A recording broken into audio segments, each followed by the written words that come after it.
Yay, the kids are finally asleep. So do you feel like... Playing a game? I've got a feeling a boss fight's coming up. Ooh, I just got wrecked. Headshot, baby. Ooh, it's your turn to get the baby. So are you up to the challenge? Run, run, run, run, run. And we're dead. That's when I realized I have no idea what I'm doing. GG. Welcome back to another episode of the Gamer Parents Podcast, episode number 44. My name is Kevin, and I'm joined by my wonderful wife, Joanne. Hello, everybody. And we are just coming off of an amazing weekend at Dreamhack Atlanta. Oh, yeah. And I have to say, I am exhausted. Yeah. You could probably tell I don't have a ton of energy coming at you this week. I have used it all up in Atlanta at Dreamhack. And not to mention, we were up at 4 a.m. this morning to travel back to Texas, where we are now recording another episode for you guys. Yep. So, Dreamhack, super fresh. I mean, we were there yesterday. Yeah, we were there for 3 days, 3-day event. So that was a lot. Yeah, so before we unfold everything that we went through at Dreamhack, we just want to take care of some weekly items that we always go through, and we just want to knock those out. The new game releases for this last week. Let's run through those really quick.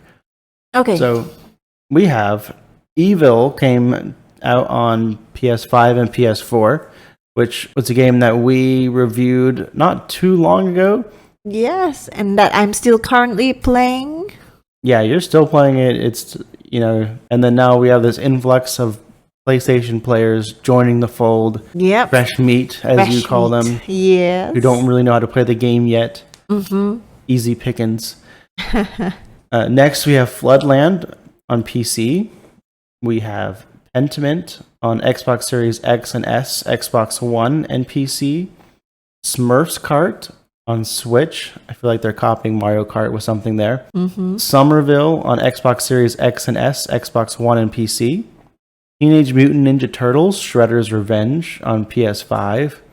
YS8 Lacrimosa of Dana on PlayStation 5. Call of Duty Warzone 2.0. Yes, please, and thank you. On PS5, Xbox Series X and S, PS4, Xbox One, and PC. Goat Simulator 3 on PS5, Xbox Series X and S, and PC. Marvel Spider-Man Miles Morales coming to PC. Hid on Switch. Pokemon Scarlet and Pokemon Violet, both on Switch. Resident Evil 3 on Switch. And the Dark Pictures Anthology, The Devil in Me, on PS5, Xbox Series X and S, PS4, Xbox One, and PC. That is it for new game releases. Ones that stand out to me, obviously Warzone, I got to play a little bit. It was on launch day. I literally only got to play one game, and then I think the next day we had to head off for DreamHack, pretty much. But I did get third place. And it was a game of duos, so I'm proud of that being my very, very first game of Warzone 2. So I will stick with that. If I play any more, it's going to probably be worse than that for sure. But it was fun, and I want to get back into it some more. We have the new Pokemon games came out. Oh yeah, Scarlet and Violet. I'm excited to try those. Only because I've been having fun with the Pokemon game that you got me for my birthday. Arceus. Yes. And by reading feedbacks and reviews from other people about these two Pokemon games, it seems like this one could be a co-op thing. Yeah, they have co-op. I don't really know. I haven't seen any gameplay of it much yet. I do hear, and we've been busy the last few days, but I have seen a lot on social media as far as like the glitches and just the problems with the game so far. But I mean, that's stuff they should be fixing just to make the game in a better state. But yeah, that's kind of what people are having to deal with for now. So not the best launch for Pokemon games. Okay. I'm surprised that Nintendo's kind of let it go out with that many problems. But hopefully they get that fixed. And hopefully by the time we get it, and have all those problems ironed out. Yeah.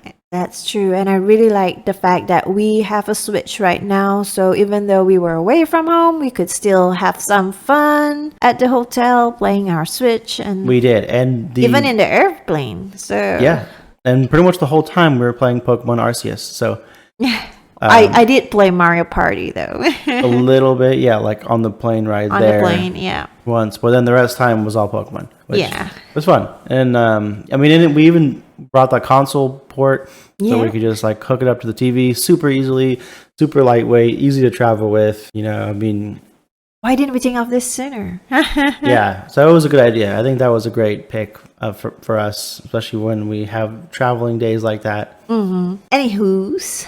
So, Joanne, what do you have for us with Game Pass games? Yes, I was gonna say. We have Pentiment on console, PC, and cloud, which is also day one release on Game Pass.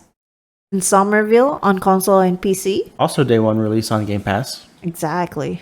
And Dune, Spice Wars, game preview on PC. Ghost Lore, game preview on PC. Lapine on console, PC, and cloud. And Norco on console and cloud. What sounds interesting to you? I don't know any of those actually. I know, you know, we have a few that are, of those that came to Game Pass. I don't remember which one was which. I'm pretty sure I looked at both of them, and it didn't look that exciting. That was Pentiment and Somerville. Yeah, Pentiment was like someone drawing something. That I don't, yeah, something like that. And I Yeah. forget, one of them was kind of like a more horror, like scary game, I think. Ooh, I got So like I immediately like closed my eyes and looked away. So Okay. Yeah, I mean the Dune Spice Wars thing kind of looked like No Man's Sky from the picture, but I haven't really checked. And Lapine had this bunny thing going Oh on. my goodness. That I know you know my love for I bunnies. already know you want to play that. Exactly. Just the cuteness, you can't help it. I can. So know. I might check Lapine out. Okay, very cool. Well, we kind of skipped how, you know, our weeks had been because it's going to take up a lot more time this episode because we have a lot to talk about with Dreamhack. Yeah. And that'll probably be the focus of the rest of the episode pretty much. So let's just kind of unpack everything from the 3 days of the convention Yes. and everything that we got to experience and kind of do there just to give people a better understanding. So Dreamhack is a convention that's kind of focused on gaming, streaming, cosplaying, competitive, you know, gaming tournaments. They also have like a BYOC, or bring your own computer element, where Yeah. people can bring their own computers and set up there and play So there. cool. They have merchants come in and set up booths so they can sell artwork or keychains, t-shirts, all kinds of stuff. Posters, yeah, and it's all like related to pretty much gaming and anime for the most part. Yeah. So, and it's stuff that we like and that we enjoy and, you know, like to look at and kind of take in.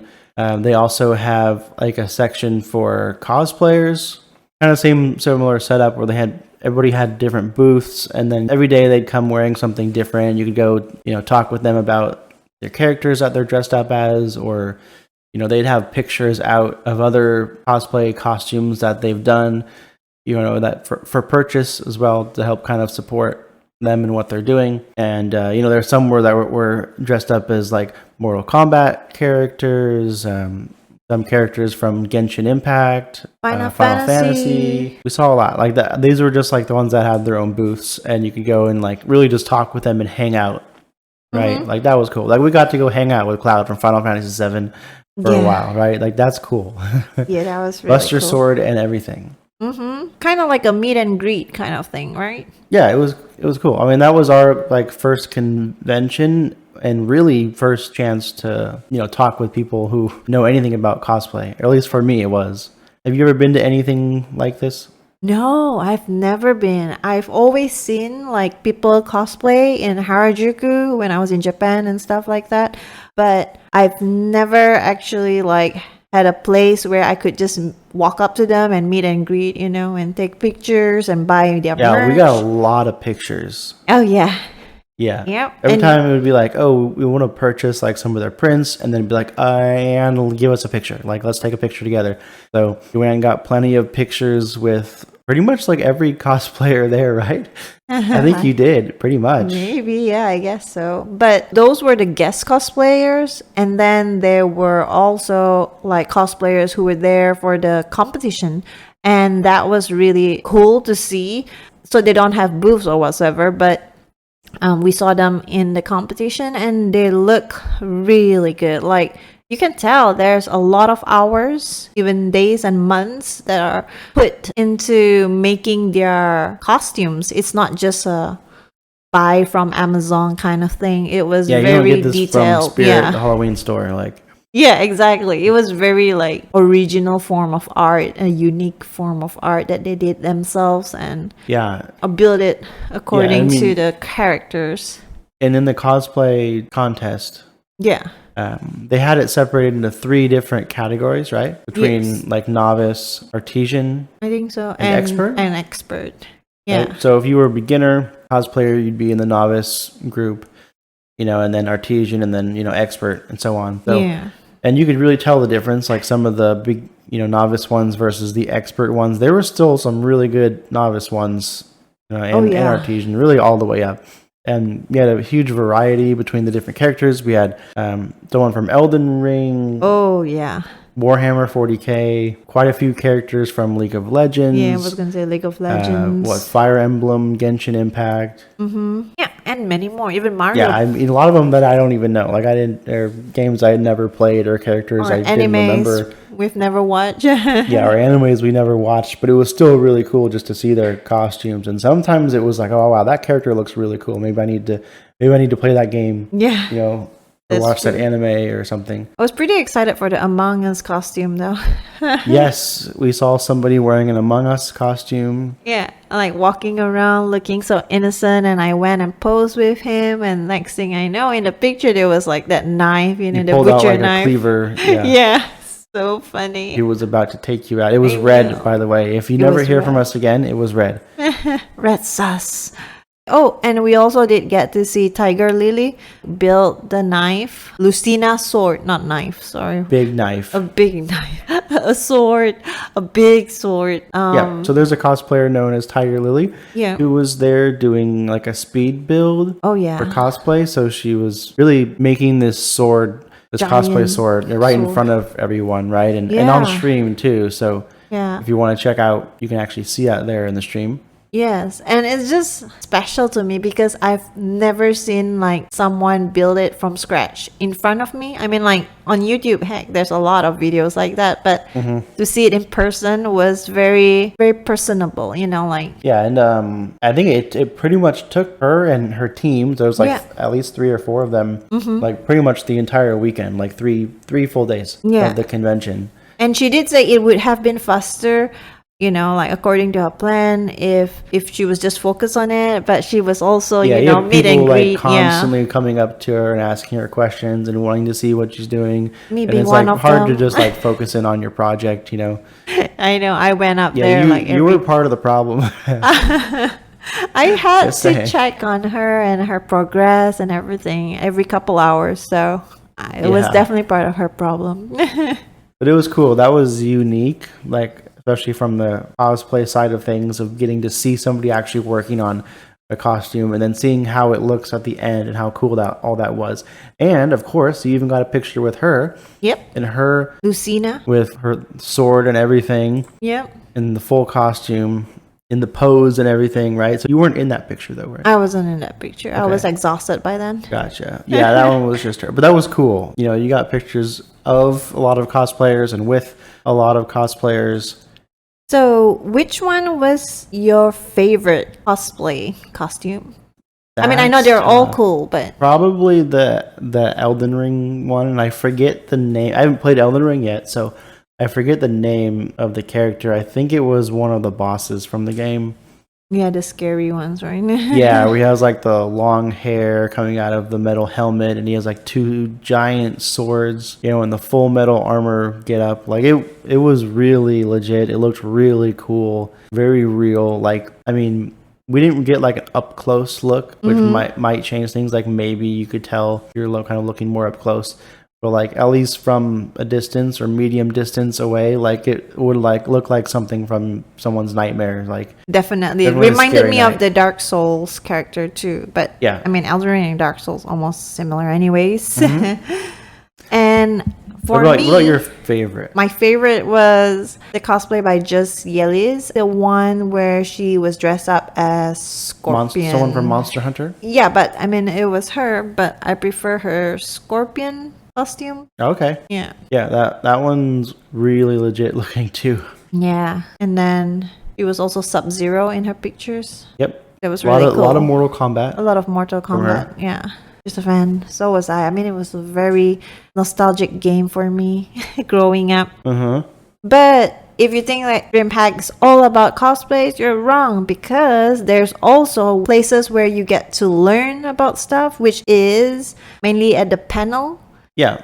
So basically throughout the entire convention, like I don't know when they started and when they stopped, but like pretty much every hour there was like a different topic, and then there'd be like 3 or 4 people up on a panel, like, you know, talking about whatever topic it is, and then they're gonna have a moderator kind of asking them questions and guiding the discussion. Mm-hmm. You know, and then they'd open it up to questions to anyone who's watching. That was cool because like you could look at the schedule and see, okay, this is what everyone's going to be talking about, and you know, if you're like, oh, this sounds really interesting to me, like let's make sure we make that one. Yeah. You know, so maybe like 2 or 3 each day, like we'd sit in on, and it'd either be about, you know, hosting or commentating or About cosplay. cosplays. Most of them, to be honest, that we went to were about cosplay.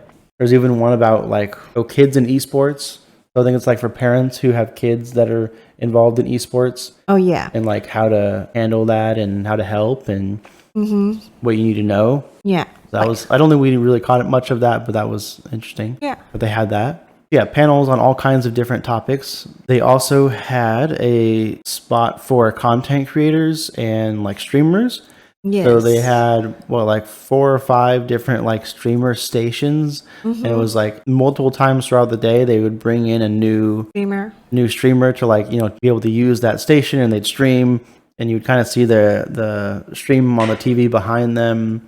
So you could like see what they're playing. And so we got to hang out with one for a little bit, watching her play Dead by Daylight, Mm-hmm. which is one of Joanne's favorite games. So that was cool. Yeah, it was really cool. I mean, I think I screamed more than her when she was playing because I get freaked out. I was like, run. Yeah. Yeah, that's a game that's hard like not to react to. Like, She was pretty calm though. true. It may have been because like someone was watching her, right? Like we're just standing right on the other side of her monitors. So, but yeah, maybe, or maybe she's played it enough that she just is chill with everything that happens in the game now. I know. Pallets, She was yeah. like, where are the pallets when she was running around? And I was like, damn, she's so chill when Or she she was says like, when that. she would die, she's like, oh, I hate this guy. Yeah. Versus like freaking out. I Or would like, totally rage quit. yeah. But we didn't really get to like hang out with many streamers or anything like that. Unfortunately, at least, and that we knew were streamers, or at least while they were streaming. Yeah. There was also 2 guest streamer, I think, right? Like, Yes. So and there's a long list of very popular, well-known, successful Definitely. streamers. mm-hmm. But they had two of the bigger ones that they had were there, and that was Ludwig, Mm-hmm. who has a huge following, and his whole thing was he spent 50 hours in a glass box, basically. So it was like basically a room that everybody could see into. It was kind of like in the middle of the whole convention. So every time you're passing by, you'd like see, let's see what Ludwig's doing. Like, oh, he's sitting on his computer there playing a game or something, or talking with friends in there. Mm-hmm. And they were raising money. I forget the organizations, but it was to like fight hunger. Yeah. I believe, and they were trying to raise money for that, which is really cool. It's a great cause, and I think they raised over $300,000, which is insane. I think it was it 300? Yeah, it was over $300,000 by the end. The last I checked was like 200 something. I didn't. Yeah, and I expect it think to at reach $200,000 he cut his hair, Okay.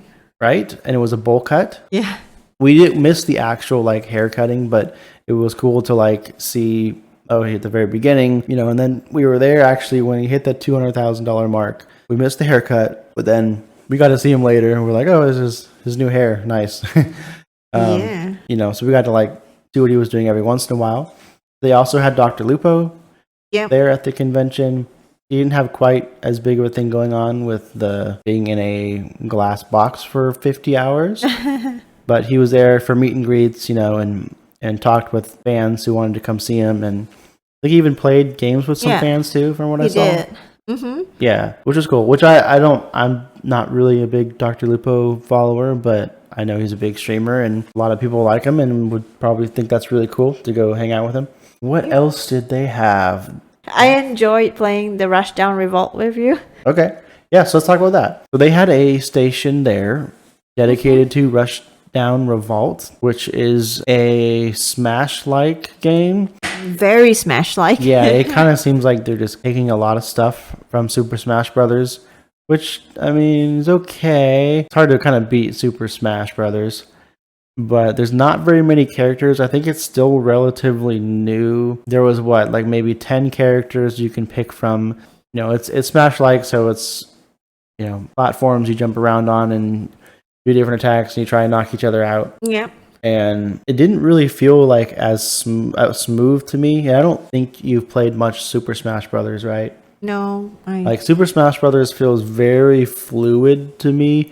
And like, you know what to expect, and there's a lot of different kinds of attacks as far as, you know, when you're running or stationary, you know, and like it feels like a lot of the stuff in Rushdown Revolt kind of felt like the same, and there wasn't like a lot of like variety you could get out of each character. So I don't know. Yeah, I don't know. I was just smashing the controller. Yeah, it was fun because it was there, and you know, around this whole table they had like TVs and Xboxes set up so you could, you know, play right there. So it was fun. Every few hours we'd go back over there and play a couple games. Yep.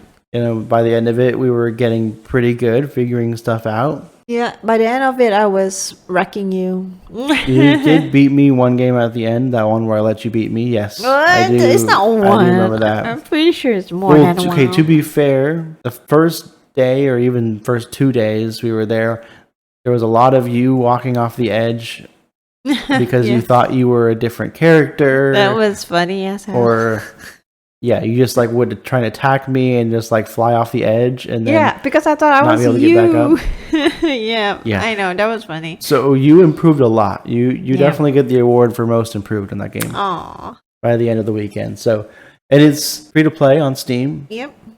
Which is what they were sharing with us. We were talking to some of the people that, you know, that work with the game, you know, about it. So we'll definitely want to check that out. It's free, and we were enjoying it, and I think we could still get a little more fun out of it playing it here. Yep, definitely, and it will be different because we'll be on our keyboards versus on the controller, the Xbox controller. And we've never had an Xbox here. At least I've never had one. Have you? I had the original Xbox, and then I played Xbox at friends' houses over the years, but I know it's been a while. I just feel like it felt different. The controller felt really different than the regular one that we have. So what do you mean regular one? I mean like the PlayStation regular 4? PlayStation ones on. Yep. Yeah. So it's I different, was a little bit. kind of fidgeting. Okay. Yeah, I mean, it takes a little bit to get used to whenever you switch things up on yourself like that. But enough of Rushdown Revolt. They also had a whole bunch of fighting game, like kind of like arcade stations, like set up. Yeah. And it felt like they had like every generation. Like they had stuff going back to like, I don't know what Street Fighter it was, but it was an old one. Yeah. It's like Street Fighter 2 on it. The Street Fighter 2? Yeah. I don't know what year Street Fighter 2 came out, but it's been a while. I do know that. So we played a little bit of that. We played other games that like I have no idea what they were. Yeah. What games we were playing, but it was all fighting games, and it was fun, you know. Yeah, they even had Dance Dance Revolution. Yeah, DDR. We did not use it. We didn't get a chance to. That was pretty popular. Everybody wanted to be on that one, and there's only one. No, I did not want to be on that one. Oh yeah. Well, I have bad experiences with DDR, so no. What else did they have? They also had Intel had I don't know what you call that, like a trailer that you could like walk into, and then they were like, it was basically like a LAN center. Like there was computer next to computer next to computer. There was probably like 20 of them, I think more, but maybe more, like in this trailer. It was not a whole lot of room in there, but they got a lot in there.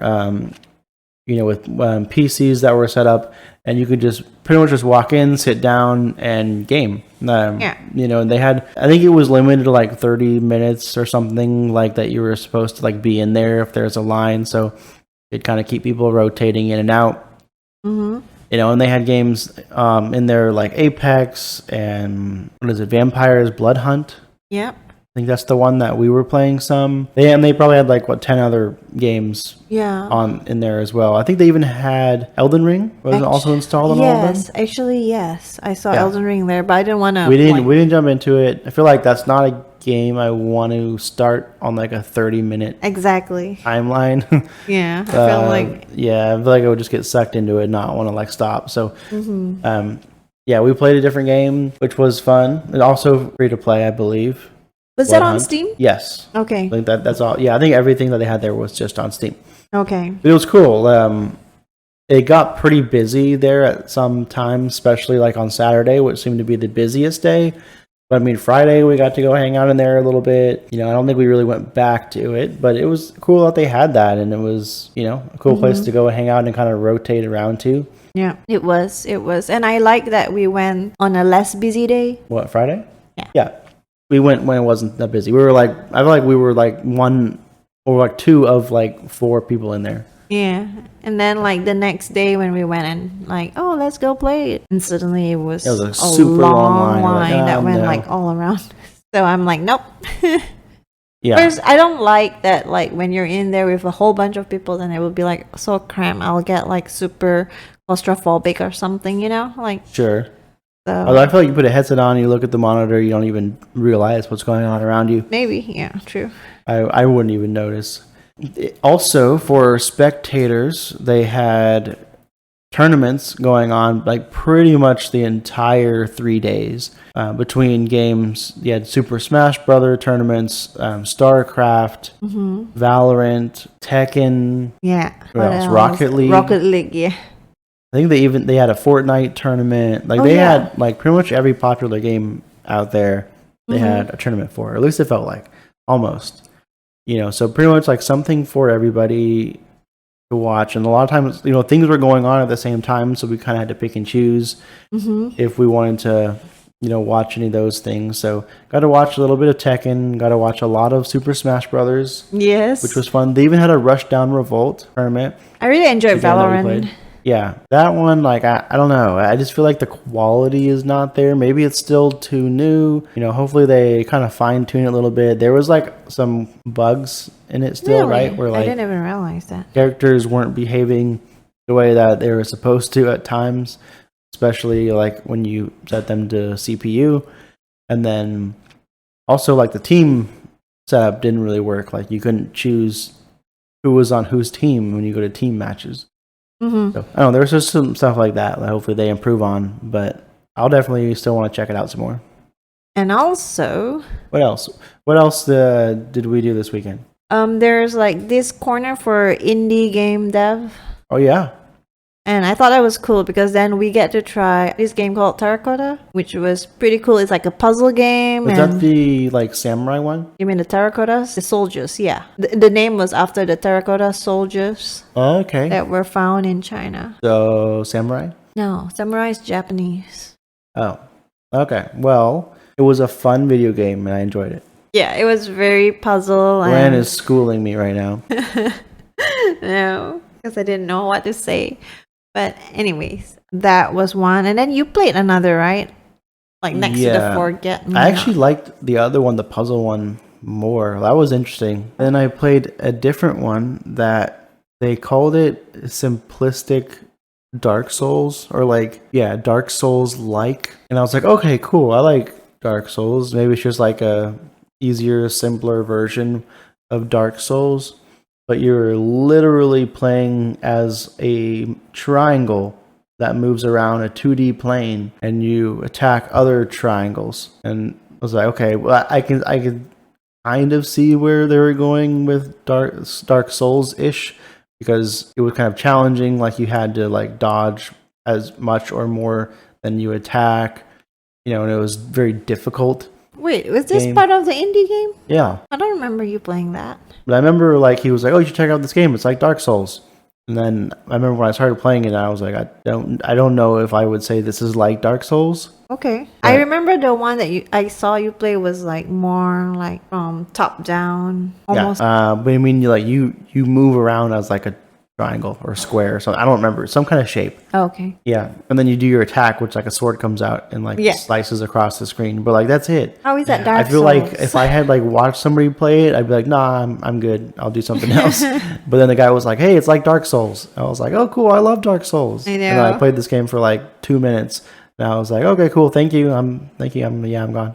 It's more like Souls, not so dark. yeah. I just thought that was an interesting way of describing it, but I don't know. Yeah. It worked on me. It brought me in. It got me to try it. Fair We didn't enough. spend a whole lot of time on the game development stuff just because I think there was so much other stuff going on. True. What else? They also had a huge section for Magic the Gathering. Oh yeah, it's like half of the whole. Yeah, so if there's all any Magic the MTG Gathering. fans out there, there was a huge presence for that at Dreamhack. There was tables upon tables. They had a tournament or multiple tournaments, I think, going on. Yeah, and they have prizes. Yeah, so like, every table was pretty much full, right? Like there were people everywhere there Everywhere. to play Magic the Gathering. So Mm-hmm. they also, they had like a prize table. So I guess like depending on how well you did in the tournament, you could go and collect prizes from like a prize wall. They also had like multiple vendors in to like buy, sell, and trade MTG cards, which it was crazy. They had so much to look at and stuff. Like it was cool just like looking at like what they had for sale and like some of these cards that are like $200. And I don't know what they do or how good they are or how rare they are, but it was cool to see. True. Also, because neither of us are that much into MTG, Yeah. we didn't really spend a whole lot of time. The only time we spent a lot of time there was when we were doing the quests. Oh, yes. Tell them about the quest. There's this like scavenger hunt thing when you check in. You have to install the app on your phone and then And so, you'd have to have the app to play the scavenger hunt. yeah, and then that way you could kind of see what's your next goal. There's like clues in there, and there were like 18 checkpoints for us to go scan. So there's this like 18 QR codes hidden within Dreamhack itself. The clues are in the app, and then you have to like look for them around. And there was one that was in the Magic the Gathering area. And we were there like for the longest time ever. And finally I was like, no, we gotta like get a hint or someone. Yeah, like I didn't want to like give up. Yeah. And we like roamed around this entire like convention building looking for these QR codes so that we could finish this quest so we could get a darn sticker reward out of it. And get 10% off the merch, Dreamhack merch. We did. So we probably saved at least $5 with that. But for every like experience points that you gain from scanning those QR codes, when you reach a certain milestone, then you'll get a prize or something. So yeah, that was fun. So we got some cool little trinkets and stuff from doing that. It was fun just like finding them. Yeah. Until we got to the Magic the Gathering one. Like, I know. and it was hidden like where you couldn't even get to it like as a participant or whatever. Like it was basically like behind where the card shop was, like we had to like scan it from super far away because we couldn't get over to it. Yep. I'm surprised the It worked. QR code can't even work that far away. But Yeah. we got it, and we had to ask somebody for help. We were like, I know. "Look, we're looking for this thing. It's the forever. only one It's the we last haven't one got." that we need. Exactly. Do you know where this is?" And it was some guy that worked, and he's like, "I can't tell you that, but you should go check out the shop." Yeah. We went over there, and like I think you spotted it, Yeah, I and did. it was like partially covered up by It all was, the like, prize. super hard to see. I Yeah. know. All the other ones were super easy to find, but that one that got us. True. Yeah, the scavenger hunt was fun. I think one of my favorite parts was all the posters and stuff. Oh yeah, you mean the merch, right? Yeah, all that stuff. They had how many different vendors or booths? I didn't count, but At I least think it's 20 or 30? yeah, at least 25 or 30. Yeah. You're right. Yeah, people from selling mostly like a lot of like posters and stuff. Oh, mystery boxes, keychains, stickers. Yeah, there was one station that sold mystery boxes. They had so many different mystery boxes. Mm-hmm. Anything that has any kind of mainstream following, from Star Wars, Harry Potter, Disney, Marvel, Zelda, Nintendo. Yeah, even retro 80s gaming. And then different TV shows too, right? They Yeah, had, like, Buffy Stranger the Things. Vampire Slayer. Buffy the Vampire Slayer. Demon Slayer and Yeah. the Nun, I think. So they had all kinds Annabelle, yeah. of different like themed boxes, like a mystery box. You don't know what's in it. The Mhm. biggest ones were pretty expensive. It was like $60. Mhm. And it was a pretty decent sized box though. And I guess if you're a big fan of whatever the box is for, I think they even had like a Kingdom Hearts box, right? Really cool. Metroid. Yeah, there was a Kingdom Hearts box. Yes, there was. I was looking for a Pokemon box since They we were didn't playing have that. I couldn't believe they didn't have Pokemon. That would be one I could see myself getting. I know. But I just didn't know like what kind of things come in it. That's always like a little bit harder to buy something you don't know what it's gonna. That's why it's be. mystery, Kevin. It's like gambling. Like, are you going to be happy with your purchase? Like, you don't know, have no idea until like after you buy it and open up the box. Mm-hmm. I wonder if they take returns. I don't think they do. Probably not. It's a mystery. Yeah. So if we had more space in our luggage, we could have bought a box. Yeah. Oh, yeah. So that was one thing that I was frustrated about was luggage space. Like, we pack light because it's like, traveling without kids, it's our opportunity to pack light, right? Yeah, for me, every time I travel, I take as little as possible. Right? I only take what I need. My bag is only as big as for what I need. Like, I don't want to take a bigger bag for extra space just to carry it, just have a bigger bag to lug around. Mm-hmm. So I didn't really think about like, oh, we should leave extra space in our bag for all this stuff. We didn't expect all this stuff. We had a little bit of extra space. Not a lot. Like, not any more than we really needed to, but like there were this giant poster even like metallic posters, like you can't fold them up. Or even the scroll ones. I thought we could roll up the scroll ones, but even in the dimension of the it's still width, too big. Even if you roll it up, it'd still be too long to fit in a bag. Yeah, in our bag. So that's something that I would probably do differently next time. True. Like maybe bringing a bigger bag, check it, half empty, have a little bit of extra space. Maybe bring an extra bag completely empty so you can fill it up with stuff. Yep, I agree.